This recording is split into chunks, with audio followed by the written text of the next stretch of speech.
What is up, YouTube? N64 Fun Time coming back at you today with another amazing video. Today we are covering Pilotwings 64. I wanted to wait a little bit and do this game with a buddy of mine because we played it so much together. But I think maybe I'm going to do this video anyway, and then maybe later we can do like a playthrough with it if we ever get time to do that. It's hard to find time to play video games with your friends nowadays, couch co-op style. But anyway, we are going to continue with Pilotwings 64, one of my favorite games of all time, not just for the Nintendo 64, but literally for all time. And believe it or not, it was actually one of two games for the launch of the Nintendo 64, actually for the first few weeks. The other being Mario 64, which was an absolutely amazing game, which I know Pilotwings may have got overshadowed a little bit just because of how amazing Mario was and how much time you could sink into Mario. By the time people were completed that and were ready for other games, you know, Pilotwings may have been a little bit of old news. But regardless, it is an amazing game. Pilotwings' life originally started out actually for the SNES. Pilotwings for the SNES was a launch game for them as well, and it actually was supposed to be a Mode 7 tech demo only for the developers and for people looking to buy the system and stuff like that. But they decided it was so good, the tech demo was so good, they decided to actually make a game out of it. And then further on, we actually get a Pilotwings franchise out of it. So that's how we got the Nintendo 64 one. There was one for the 3DS, a Pilotwings Resort, I believe it was called. But I believe that the Pilotwings 64 one is the best one, just hands down. Now you go back to it, it still looks pretty good. For, you know, a new system with polygon graphics in a 3D environment, it looks good. Sure, it's got jagged edges. And the textures, they're kind of like low resolution and stuff like that, but the environments seem complete, they seem whole, they seem full. And it's very relaxing of a game because of that, because of these environments they put in front of you. Now you start out in kind of like a training phase, and the first three things that you have a hang glider, you have a rocket belt, which is basically a backpack with rockets on it, and a gyrocopter, one-man helicopter. And you kind of train in these things, and the tasks get steadily harder, and there are more of them. Usually each medal you have for each class, you earn licenses and you get up to the next class, basically. There are 3 mini games or scenarios in each kind of profession. And you just slowly do those. You can replay them as much as you want, get better and better scores for simple things like landing, going through rings. There's some where you take pictures. There's some where you're actually shooting in the gyrocopter at like an enemy. And what's great is not only do they have these 3 professions, but they actually expand on it, and there's human cannonball, which is my personal favorite. I'm sure that's your favorite as well. There's skydiving, which I really like, but it's actually hard for a few different little reasons, and I'll talk about those in a little bit. And then there's the jumble hopper, which is basically just spring boots, which is actually, I think, one of the hardest ones to get the timing down of the jumps. But still, the game seems very full. There's only 6 different things you can do, but man, do they throw a lot into each thing, and each scenario feels a little bit different. And you do want to keep trying and keep going and trying to get better scores and points. And you know, they go medals from bronze to silver to gold, and then you get a special little screen if you do complete it 100%.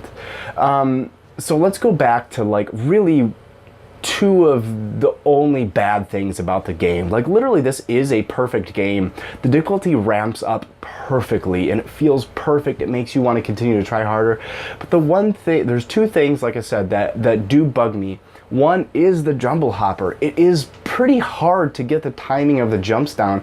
Once you get it down, you can actually do it correctly, but it actually took me a really long time to figure out how you time your jump with hitting the A button to jump far and to kind of aim your guy as he's jumping.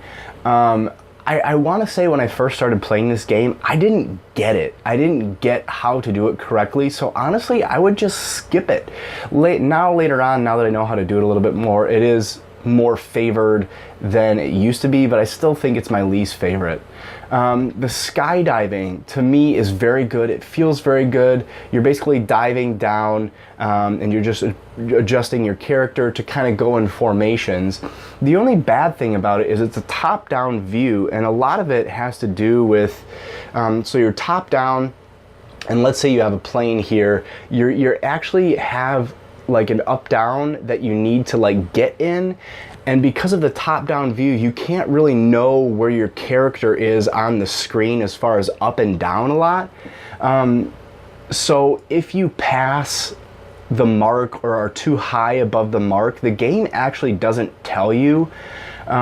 So you can miss the formations just trying to go up and down to find the perfect spot, and sometimes it's actually really hard, and it's very frustrating. So sometimes you actually do have to get lucky, because if you overshoot it or undershoot it, you're really not gonna be able to do it correctly. But other than that, like, it is very fun. The only other thing that I would say is mildly frustrating, but it's frustrating in a good way, is landing the hang glider. Once you get the hang of that and coming in slowly, it actually is quite easy, but for the longest time, that was one of the more frustrating elements of the game. The last thing I'm gonna say is how relaxing Nintendo made this game. Now, not only do you have the extra bonus games, is you actually have a further bonus game where in every single map you have the ability to fly around via Birdman, which is basically you get wings and you're just flying around. You can actually fly in each environment on a sunny day, on a cloudy day, in the night, or the starry night, which is my favorite. So every map you can actually go to, and then you can change kind of the environment, and you can just fly around in Birdman. And that actually is my favorite music of the game, which brings me to my last point. The music of this game fits the game perfect. When it needs to be intense, it's a little Super Nintendo-y in far as it's a little bit basic, but it sounds good, it's exciting, and then when it's peaceful, when the levels are meant to be peaceful, especially with the Birdman, it really is. The music fits it perfectly, and it's just a great game overall. The cast of characters is great. I love to play as Goose. I know a lot of people played as Lark, or the other girl who's the tiny other girl, but I always played as Goose. I don't know why I loved him so much. But there you go, there's Pilot Wings. Do you like Pilot Wings? Have you played the one for Nintendo 64? Have you played it in a while? I suggest you do, because it's actually very good. I feel like you'll get involved with it again and want to keep trying. It's a very good game. It's very cheap. Right now, it's like honestly $3 or $4. So if you have a Nintendo 64 collection, if you have a Nintendo 64 but you don't have Pilot Wings, $3 or $4 shipped on eBay, absolutely, why would you not buy it? So I hope you enjoyed this video. I loved going back and just shooting footage of this game. I really had a good time coming back and playing it. So there you go, Pilot Wings 64. Please go back and play it. Please remember to like and subscribe down below. It is always appreciated. I just hit 100 subscribers. That is so awesome. Thank you guys so much for that. Follow me on Instagram and Twitter. I do plenty of fun stuff on there. I show you some pictures of my video game collection, and I share stuff on that all the time. So anyway, without further ado, N64 fun time. Remember, be nice, stay positive. Always be gaming.